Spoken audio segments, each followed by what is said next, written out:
다윗은 압살롬의 반란으로 도망자 신세가 되었습니다.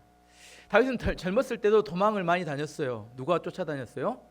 사울왕이 죽이려고 쫓아다녔어요. 하지만 젊었을 때 도망 다니는 것은 나이 들어 도망 다니는 것도 다릅니다. 젊었을 때는 뭐가 없으니까, 아무것도 없으니까 뭐 도망 다니는 거 뭐 그걸 당연하게 받아들일 수 있습니다. 하지만 나이가 들어서 이제 왕이 되었고 인기도 있고 재산도 많고 권력도 많은데 하루아침에 갑자기 나락으로 떨어지면서 도망자 신세가 되었습니다. 이럴 때가 훨씬 더 고통스럽고 힘이 듭니다. 다 누리지 못하고 아무것도 없을 때는 도망자를 살아도 뭐 그런갑다 할 수 있는데, 어느 정도 자리를 잡았는데 이제 다 빼앗기고 도망자가 된다는 건 너무 힘들었어요. 사람이 고난을 당하다 보면 고난 자체도 어렵지만 고난 때 만나는 사람들이 더욱더 고통을 주게 되는 경우가 많습니다. 어제 설교했듯이 무비보셋의 시종이었던 시바가 자기 주인의 재산을 가로채기 위해서 다윗 왕을 찾아와서 거짓말을 합니다. 뭐라고요? 우리 무비보셋이 사울 왕가의 재건, 반역을 일으킬 생각을 하고 예루살렘에 남았습니다. 이렇게 거짓말을 해요. 다윗이 평소 같으면 전후 사정을 자세히 알아보고 합당한 판결을 했을 텐데 도망가고 있는 중이었기 때문에 정신이 없는 통에, 그리고 또 뭘 갖고 왔어요? 시바가 맛있는 음식을 잔뜩 싸갖고 오니까 거기에 일단 마음이 딱, 먹는 거 보면 좋아하잖아요 다들. 마음이 딱 열리고 그 다음에 뭐예요? 모든 무비보셋의 재산을 누구에게? 시바에게 주겠다고 약속을 해버립니다. 어제 이야기했죠. 위기 상황에서는 뭐 하면 안 된다? 중요한 결정을 절대로 하면 안 된다, 이렇게 말씀드렸습니다. 오늘 본문에서는 시므이라는 사람이 나오는데 이거 사울 집안 사람입니다. 이 사람이 또 피난 가고 있는 다윗 왕을 쫓아왔어요. 꼭 피난 가고 있으면 쫓아옵니다.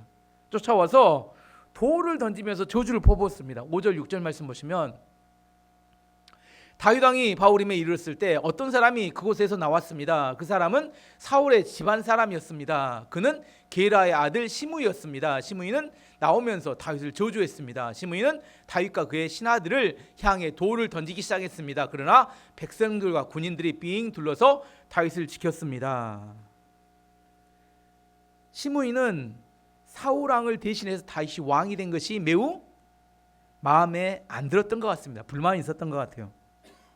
그래서 다윗이 압살롬의 반란으로 도망가는 것을, 소식을 듣고 피난 가는 것을 쫓아서 온갖 저주를 퍼부었어요. 왕이 도망가는 것을 알기가 쉬울까요? 어려울까요? 알려주고 도망간 사람이 세상에 어디 있어요? 그냥 도망가겠죠. 그리고 또 도망가는 길을 알아가고 딱 길목에서 지켜서 있다가 저 저주를 퍼붓는 것도 쉬울까요? 이것이 겁나게 어렵습니다. 시므이는 어떻게 이렇게 정확한 타이밍에 저주를 퍼부을 수 있었을까요? 엄청 왕의 동태에 민감했다는 거예요. 왕이 뭐 하고 있는지 일거수일투족을 다 이렇게 첩보원이 있었는지 모르는데 다 알고 있어. 왜 그래요? 마음이 그만큼 원한이 사무쳐 있었고, 어떤 생각을 하고 있어요? 어디 네 잘 되나 보자고 항상 째려보고 있었다는 겁니다. 그러다 보니까 도망가는 것을 알아채고 시므이가 쫓아왔어요. 중요한 것은 우리가 삶을 살다 보면 시므이처럼 남의 불행을 자신의 행복으로 생각하는 사람들을 만나게 됩니다. 상처에 소금 뿌리고 상대를 물어뜯는 영적인 하이에나 같은 사람도 세상에 존재합니다. 7절 8절에 이 시므이가 다윗을 저주하는 이야기가 나오는데 너무 잔인한, 너무 아픈 이야기를 골라서 합니다. 한번 봐보면 7절 8절 보면 시므이는 이런 말로 다윗을 저주했습니다. 이 살인자야, 이 나쁜 놈아, 가거라 가. 내가 사울 집안 사람들을 죽였기 때문에 여호와께서 너에게 벌을 주고 계신다. 너는 사울 왕의 자리를 빼앗았다. 그러나 이제 주께서 내 나라를 내 아들 압살롬에게 주셨다. 너 같은 살인자는 망해야 한다. 이렇게 이야기합니다. 살인자야, 가거라 가. 나쁜 놈아, 가거라 가. 경상도 사투리를 좀 이렇게 가거라 가가 볼까요? 끄지라. 요즘 뭔 삼국인가 그 개그맨이 나와서, 내가 사울 왕과 가족들, 집안을 모두 다 죽였기 때문에 하나님께서 너에게 벌을 주시는 것이다. 내가 사울 왕의 자리를 빼앗았다. 이제는 하나님께서 이 나라를 내 아들에게 주시려고 하신다. 너 같은 살인자는 망해야 한다. 절절히 아픈 이야기만 하는데, 근데 문제는 뭐냐면 이 이야기했던 저주가 사실을 근거로 한 게 아니라 다 맞지 않는 말을 하고 있다는 거예요. 언뜻 들으면 다 맞는 이야기 같잖아요. 근데 맞는 이야기가 거의 없습니다. 첫 번째, 사울 왕과 사울 집안 사람들을 죽인 것이 다윗이었습니까? 블레셋 군대였습니까? 다윗이 죽인 적이 없어요. 블레셋과의 전쟁 중에 전쟁통에 요나단과 다윗과 그 가족들이 다 그때 전쟁에 죽었습니다. 아니었죠. 다윗이 죽은 게 아니었어요. 다윗이 죽였습니까? 다윗이 안 죽였어요. 다윗이 왕이 된 게 사울 왕의 자리를 빼앗은 겁니까? 하나님께서 다윗을 왕으로 세우신 겁니까? 사울 왕이 하나님 앞에 불순종하고 범죄하니까 하나님께서 사울 왕을 폐위하기로 결정하시고 다윗을 왕으로 세우신 겁니다. 다윗이 한 번도 사울 왕의 자리를 빼앗지 않았어요. 이미 전쟁에서 사울 왕이 죽은 다음에 다윗은 죽일 기회가 있었음에도 불구하고 죽이지 않았어요. 그리고 다윗은 그 죽은 이후에 백성들이 세워서 왕이 된 겁니다. 세 번째, 하나님께서 이스라엘을 압살롬에게 주셨습니까? 일시적인 반란이었습니까? 일시적인 반란이었어요. 하나님께서 압살롬에게 이스라엘을 왕으로 세우겠다고 한 번도 말씀하지도 않으셨고 약속하지도 않으셨습니다. 언뜻 보면 시므의 이야기는 다 맞는 이야기 같아요. 오, 그래 다윗이 빼앗았지, 다윗이 죽였지. 근데 이것은 한 번도 사실이 없는, 성경에 나오지 않는 이야기라는 겁니다. 시므이는 이런 이야기를 언제 사용해요? 자기 베냐민 지파, 사울의 지파, 사울 왕의 지파인 베냐민 지파를 선동할 때 사용하는 언어입니다. 선동할 때 뭘 사용해요? 언뜻 보면 다 맞는 말 같은데 사실은 맞는 말이 하나도 없어요. 불만을 가진 사람들은 항상 이것 때문에 불만이라고 이야기하지만 마음에 들지 않는 사람이 생기면 그때부터 뭘 찾아요? 불만을 그때부터 찾습니다. 기어코 찾아냅니다. 그리고 그것이 큰 문제라고 이야기합니다. 근데 이런 말을 다윗이 들었을 때 다윗의 마음속에는 어떤 생각이 들었을까요? 다윗의 마음속에는 어이가 없죠. 말이 안 되는 이야기잖아요. 나는 죽이지도 않았는데, 나는 왕을 빼앗지도 않았는데, 그리고 압살롬이 아직 왕이 된 것도 아닌데 억울하고 화가 납니다. 근데 다윗은 인내하고 참았습니다. 옆에 있던 신하들도 다윗이 화를 안 내고 있으니까 꾹 참고 있었는데 옆에 있던 참지 못했던 한 사람이 있는데 그 누구예요? 아비새가 참지 못하고 다윗에게 가서 이야기합니다. 저 개만도 못한 놈을 목을 베어버리겠습니다. 허락해달라고 다윗에게 요청을 합니다. 9절 말씀 보시면, 스루의 아들 아비새가 왕에게 말했습니다. 왕이시여, 저 왜 저 개만또, 죽은 개만또 못한 자가 왕을 저주하도록 그냥 내버려 두십니까? 제가 가서 저놈의 머리를 베어버리겠습니다. 근데 생각해 보면 시므이도 배포가 엄청 큰 사람이에요.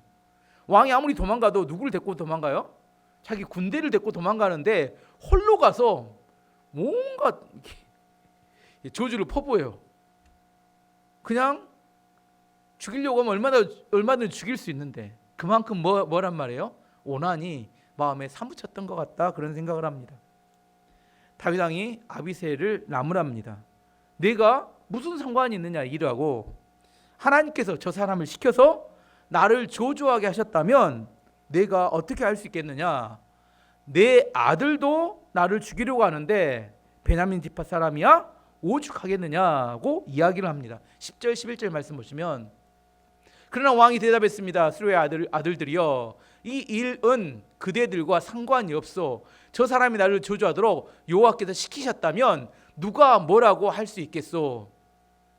다윗은 또 아비새와 자기의 모든 신하들에게 말했습니다. 내 아들이 나를 죽이려고 하는 판인데 저 베냐민 사람이야 말해 못하겠소. 저 사람을 그냥 내버려 두시오. 나를 저주하게 놔두시오. 이 일은 여호와께서 시키신 일이오. 저 시므에가 저주한 것은 누가 시켰다고요? 하나님께서 시키셨다는 겁니다. 다윗에게는 이런 믿음이 있었어요. 하나님께서 이 일을 허락하지 않으셨다면 발생하지 않았을 거라는 겁니다.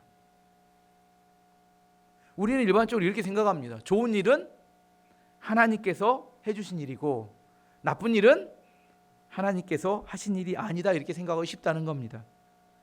하지만 하나님께서는 우리에게 햇볕도 주시고 비도 주시고 폭풍우도 우리 가운데 주십니다. 왜냐하면 햇빛만 계속되면 사막이 돼버리기 때문에. 비가 내려야 채소나 곡식이 자라고 옥토가 될 수 있습니다. 하나님께서 우리에게 필요한 복도 주시지만 우리를 연단하기 위해서 고난도 주신다는 것을 이해해야 합니다. 그래야 그 고난을 통하여 복을 담을 만한 그릇이 되기 때문입니다. 다윗이 시편 119편의 71절에 이렇게 믿음으로 고백합니다. 고난 당한 것이 내게 유익이라 이로 말미암아 내가 주의 율례들을 배우게 되었나이다.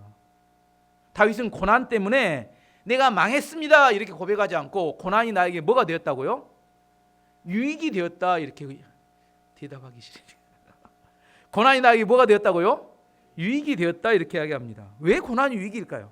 이제 여기서 중요한 묵상은 왜 고난 싫은 거잖아요. 누구나 고난을 싫어합니다. 하지만 고난이 내게 유익이 되었다 이렇게 고백합니다. 왜 고난이 유익일까요? 깨어지지 않는 단단한 우리의 자아를 깨뜨리기 때문입니다.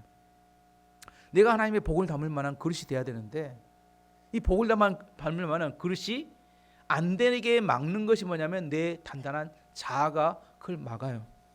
내 자아가 깨져야 되는데 예수님이 말씀하시는데 누구든지 나를 따라오면 자기를 부인하고 자기 십자가를 지고 나를 따라야 된다고 말씀하시는데 나는 내 생각과 내 느낌을 따라 살기를 원합니다. 고난 당하기 전에 사람들은 뭐라고 생각하냐면 자신이 제일 똑똑하고 자신의 판단이 가장 현명하다 이렇게 생각합니다. 근데 고난을 당하게 되면 자신의 한계를 깨닫게 되고 하나님 말씀대로 사는 것이 가장 지혜롭구나 이것을 인정하게 돼요. 뭐 하게 돼요? 인정하게 돼요. 머리로는 압니다. 머리로는 하나님 말씀이 맞아 이렇게 이야기하지만 고난 당하기 전에는 머리로만 알지 실제로는 인정하지 않아요.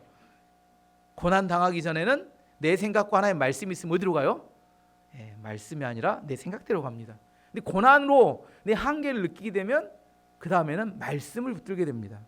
예를 들어 보면 모세가 나이 40살에 자기 동족 이스라엘 백성들을 구원하기 원했어요.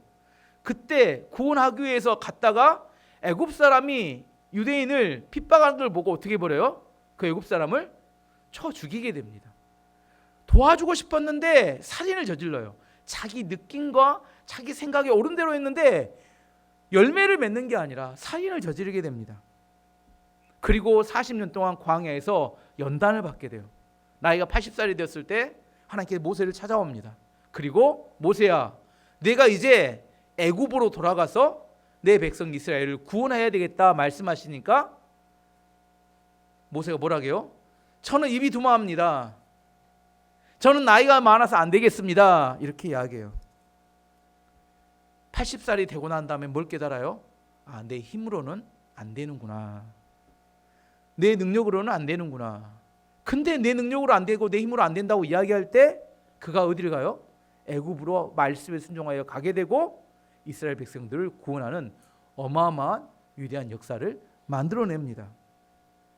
고난이 그를 하나님의 복을 담을 만한 그릇으로 하나님 쓰실 만한 사람으로 바꾸었다는 겁니다. 하나님의 역사를 보면 하나님은 약속을 주시고 나중에 성취하십니다.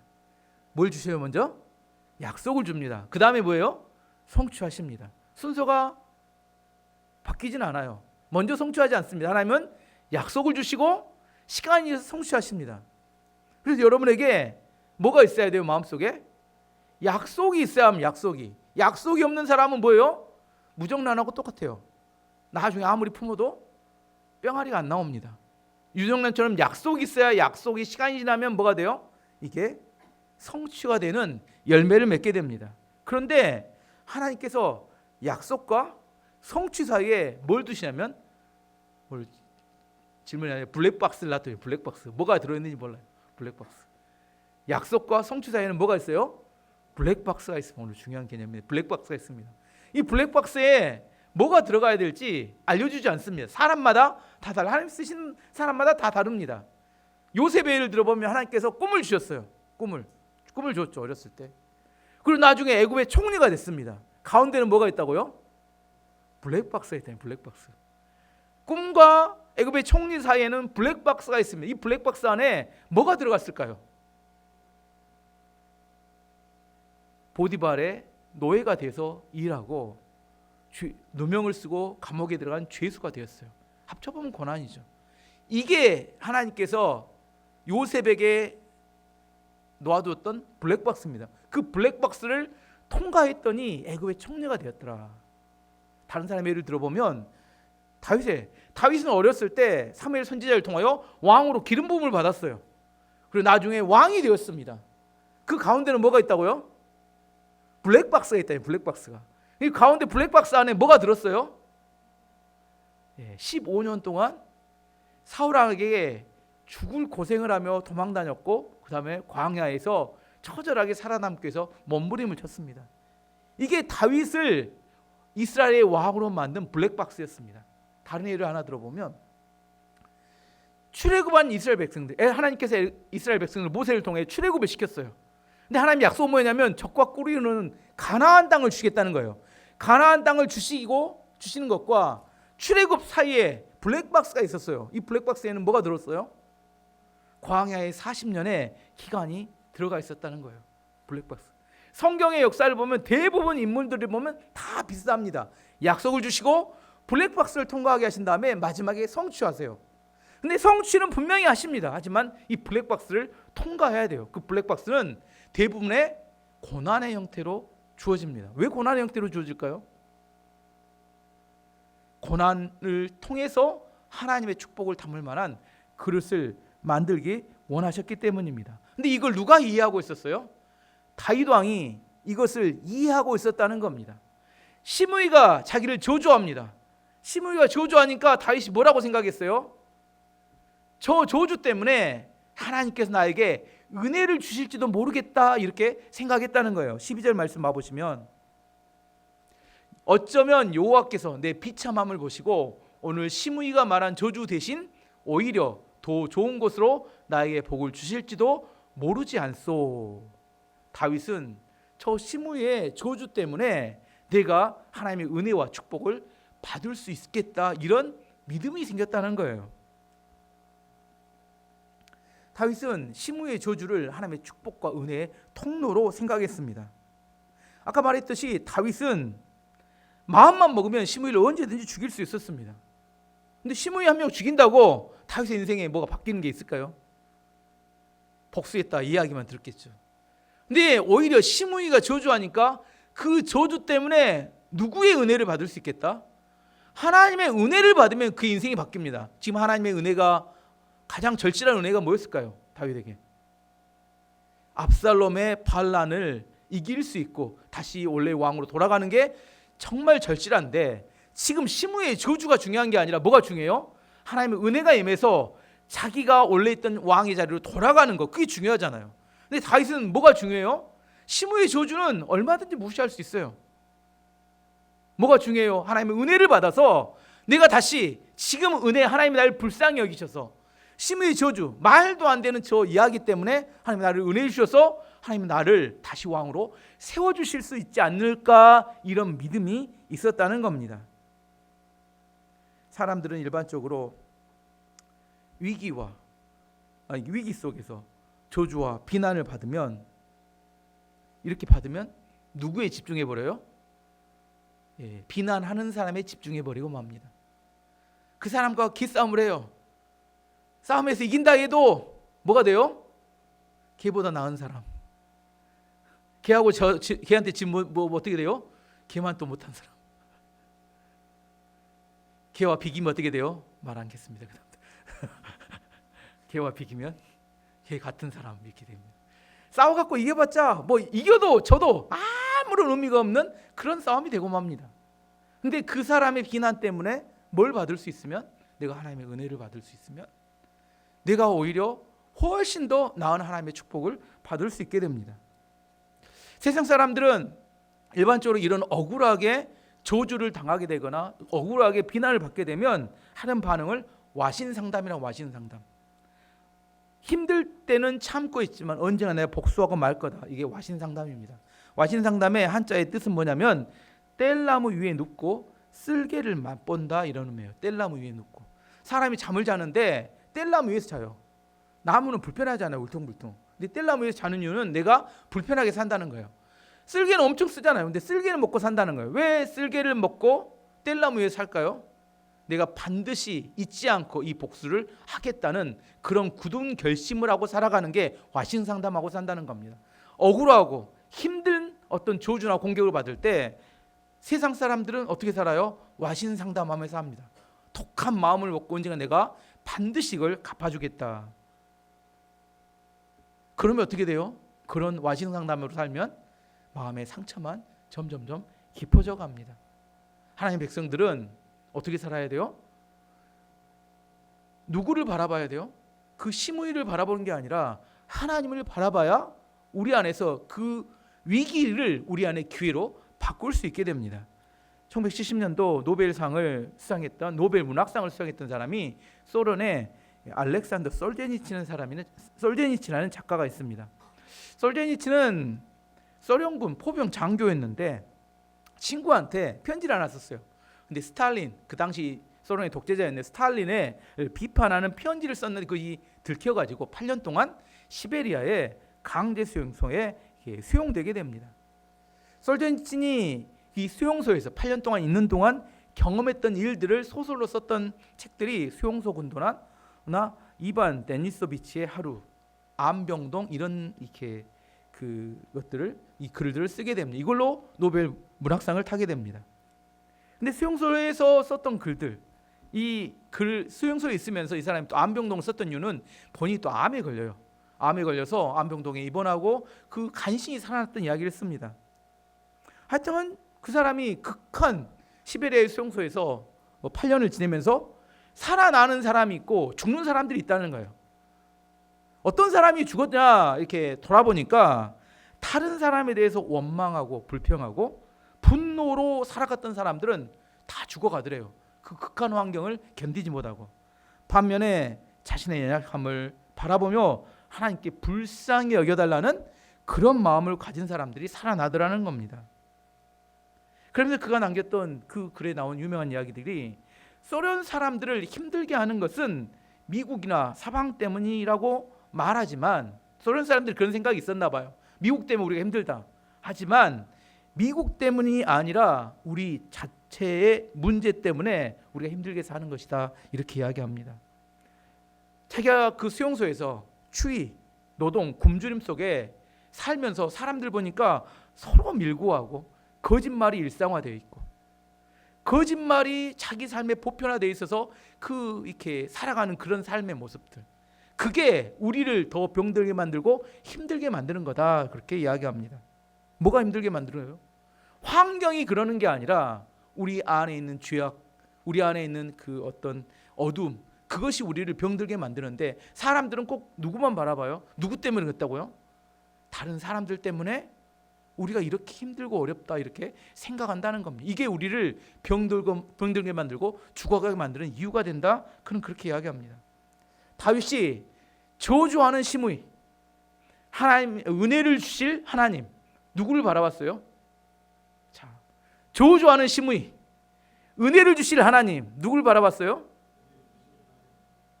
여러분 어떻습니까? 여러분 어떠세요? 저주하는 그 사람, 우리를 공격하는 그 사람, 우리에게 은혜를 주신 하나님. 이게 말은 지금 제가 이렇게 설명하니까 이해가 되는 이야기지만 사실은 누가 우리를 저주하고 공격할 때 그 사람한테 맞대응하지 않고 참고 인내하는 것은 겁나게 어려운 일입니다. 내가 저 사람이 저주하니까 하나님이 나에게 복을 주실 거야. 오, 잘 됐어. 이게 은혜야. 이것이 나에게 하나님 은혜 주실 절호의 기회야. 이렇게 생각하는 게 쉽습니까? 어렵죠. 어렵습니다. 뭐 설득이 되니까 쉽지만, 하지만 우리가 진짜 하나님의 은혜를 믿고 하나님 우리 가운데 역사한다고 믿는다면 어떻게 살아야 돼요? 하나님의 은혜에 집중해야 우리가 다른 차원의 삶을 살게 되고 우리 인생이 살아나게 됩니다. 그 사람 바라본다고 해서 우리가 변하지 않아요. 그 사람 하나 죽인다고 해서 내 삶이 달라지지 않습니다. 하지만 하나님의 은혜를 받게 되면 우리의 인생이 바뀐다니까요. 압살롬의 반란을 역전시킬 수 있는 것은 다윗의 힘으로 안 된다는 걸 다윗이 알았습니다. 다윗은 정말 불쌍한 마음으로 하나님, 내가 이렇게 비참하게 저 이렇게 개만도 못한 시므에게 당하고 있는 거 보시죠. 하나님 이거 보시죠. 지금 이거 보시고 나를 불쌍히 여기셔서 나에게 은혜를 주시기 원합니다. 이게 다윗의 마음이었어요. 그래서 뭘 막으면 안 돼요? 저주를 막으면 안 된다니까요. 저 뚫린 입이라고 계속 말하고 있는 저 입을 계속 벌리게 해서 쫓아오면서 말하게 해서 뭐 해야 돼요? 내가 하나님께 은혜를 받아야겠다. 이게 누구의 마음이었어요? 이게 다윗의 마음이었어요. 그렇기 때문에 겉으로 봤을 때는 바보 천치 같아요. 아니 저런 저주를 받고 저런 고난을 받고 왜 참아 이렇게 이야기할 수 있지만 다윗에게는 최고의 지혜였어요. 근데 사실 다윗의 믿음처럼 하나님께서 다윗이 당하는 고난 때문에 그 비참함 때문에 하나님께 은혜를 베푸시고 역전의 승리를 주시게 됩니다. 이게 하나님께서 우리 가운데 블랙박스 안에 넣어둔 은혜라는 거예요. 왜 하나님께서 우리 가운데 힘들고 어려운 과정을 거치게 하실까? 왜 내 삶 가운데 내가 원하지 않지만 그런 일들을 만나게 하실까? 그때 우리는 생각해야 합니다. 이 일 때문에 내가 하나님 앞에 엎드려 기도하면 하나님께서 우리에게 은혜를 주실 것이다. 다윗은 항상 이렇게 쫓아다니면서 고통을 주는 사람이 있었던 것 같아요. 이 고통을 주는 사람들이 뭐라고 이야기하냐? 야, 네 하나님 어디 있냐? 하나님 있으면 한번 실력 좀 보여주라게, 이런 이야기를 합니다. 이런 고백을 했던 시편이 시편 42편입니다. 한번 시편 42편 읽어보도록 하겠습니다. 목마른 사슴이 시냇물을 찾아 헤매듯이 오 하나님이시여 내 영혼이 주를 찾아 헤매입니다. 내가 살아계신 하나님을 애타게 그리워합니다. 언제 내가 하나님을 만나러 갈 수 있겠습니까? 낮이면 낮마다 밤이면 밤마다 내 눈물이 양식이 되었습니다.